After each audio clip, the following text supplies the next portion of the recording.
kamemeng ko dyan. Isang mapagpalang hapon po ulit sa inyong lahat guys. So ayan, nandito po ako ngayon sa barangay Del Norte, Pasakaw, Camarinesor. No? May isa po tayong bibisitahin ditong mag-asawa din no, na kakaiba din po daw yung kalagayan nila. Ayun, samahan nyo ko guys. Let's go. Tingnan po natin kung ano yung kalagayan ng pamilya na mapupuntahan natin. Siyempre, shout out po sa aking Team Good Vibes family. Tita Kang and Tito Bear, shout out po. Maraming salamat po sa inyo. Samahan nyo ko guys. Let's go!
Yan guys, andito na kami sa bahay no, siya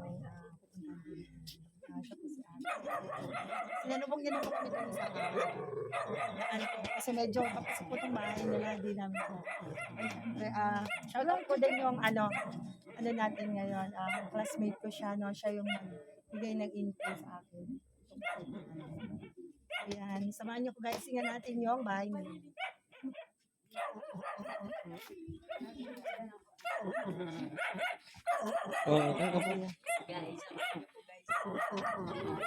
Yan, good afternoon po. Yan, si Nanay. Siya guys yung pinuntahan natin ngayon dito. Ito pala yung bahay ni ate din, no? Nagigiba na po. Opo. Syempre, pwede ba naiusap tayo kahit konti lang po? Konti ano. Pangalan mo po nanay ko? Maria Victoria po. Maria. Abiera. Opo, ilang taon ka nanay? 46 po. Opo. Ako po si Kamemeng Grace po, no, ng Team Good Vibes po. Pasakaw vlogger din po ako. Taga dito lang din po ako sa Pasakaw. So yun, bali, ano ko po, nilapit ka po sa akin. Classmate ko po si Lenny. Yan. Kaibigan ko po kasi yan. Kaibigan mo po, anay. Ang anak ko niya, kaklase po ng anak ko. Okay po. Kumusta naman kayo dito, Nay? Ano po yung pinagkakaano niya dito? Pinagkakabuhayan po? Ang isa ngayon po, yung padyak, nagbaboundary lang po kami. Nagpapadyak. Yung asawa mo na, wala po? Wala po. May Wala edad na po. po kasi asawa ko, te. Matanda na ba? 62 na. Matanda. Kaya pa po, pwede ka? May mahina-hina na nga. Matanda na palang asawa guys ni ate, no? Opo. Ayan po. Bali, ate, nagbisita lang po kami dito para makita ko po yung kalagayan mo. Siyempre, ayan guys, si ate, taga dito lang din po yan sa amin sa Pasakaw. So, yun, share ko sa inyo guys yung, yung tirahan nila ngayon, anong klase, bali, ano po. Sa inyo po ba ito na lupa? Pinatirahan lang po sa amin. Nakatira lang po kayo? Opo. Wala po kayong anak? Meron po, dalawa. Asan po sila? Wala po di. Ayan po yung bunso ko. May anak. Lalik. May anak ka pala, nanay. Mahihiyain niya rin. Nag-aaral po sila? Opo. Ayan po yung bunso ko. Grade 7 po ngayon. Enrollan. Ay, malaki na pala, nay. Opo. Malaki na 13 po pala. 13 years old po yung bunso. Opo. Yung panganay ko, 16 po. So yun pala, nay. No? Buti po ba yung nagpatira sa inyo dito? May kababayan din po Opo. tayong mabuting puso. Siyempre, Kasi thank you alam po naman po nila na wala naman po kaming matitira. Taga dito po talaga kayo original? Bale po nasa taas po kami. Mandiya po kasi ako. Ay, okay po. May mga classmate din akong Opo. Mandeya, ate. Opo, yun ate. Sayang, no, di po natin inabot si tatay. Po. So yun. Mamaya pa po ang dating Opo. nun. Bali, bisitahin lang po muna kayo. Tapos, sana po, no, may mga panood po sa video natin ngayon, na may mabuting puso po. Baka sakali pong matulungan po kayo, no. Ayan siya. Thank you, Nay, sa paunlak po. Ayan.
ang mga tanim ko.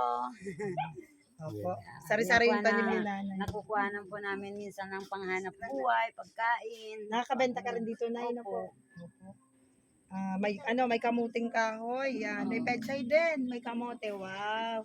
Madami din, may talong, may kubo pala to, Nay, tanim mo dito. May sitaw din, guys. Ayan, medyo, madami-dami din. At least masipag si nanay, guys, magtanim-tanim. Tulong-tulong Masipag po siya. kami ng asawa ko. Opo. Talagang, ngayon lang talaga sobrang, Mahirap po kasi ng mahirap po buhay kasi pag ngayon. nakakasakit Opo. yung asawa. Yan po.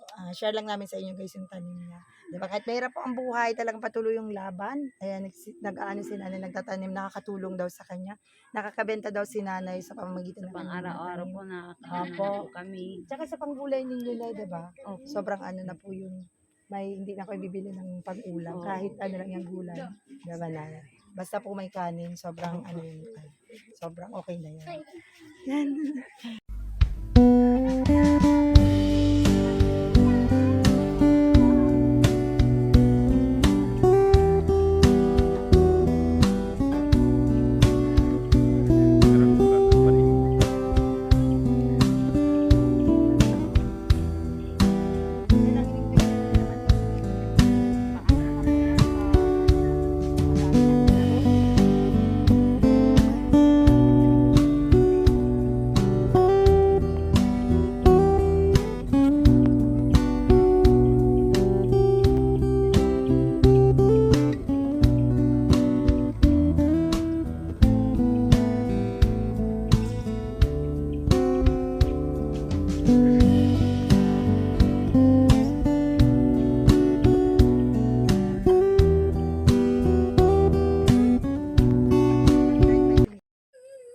Yan guys yun, na-share ko na sa inyo guys kung ano po yung kalagayan ngayon ni ate, no.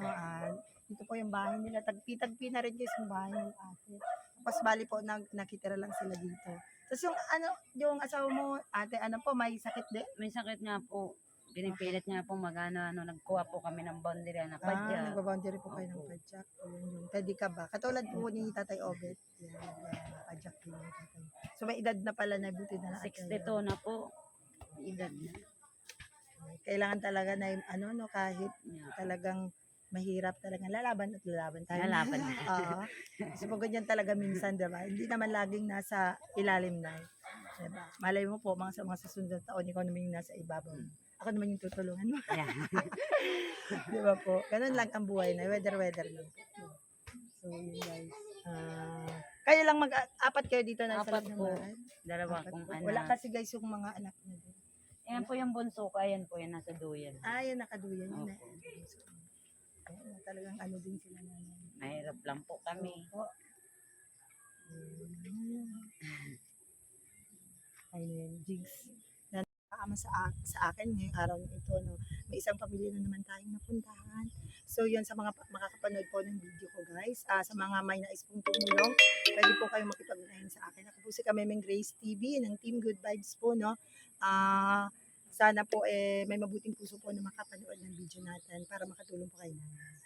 And once again po, maraming salamat po sa lahat po ng sumusuporta po sa aking mga video. Shout out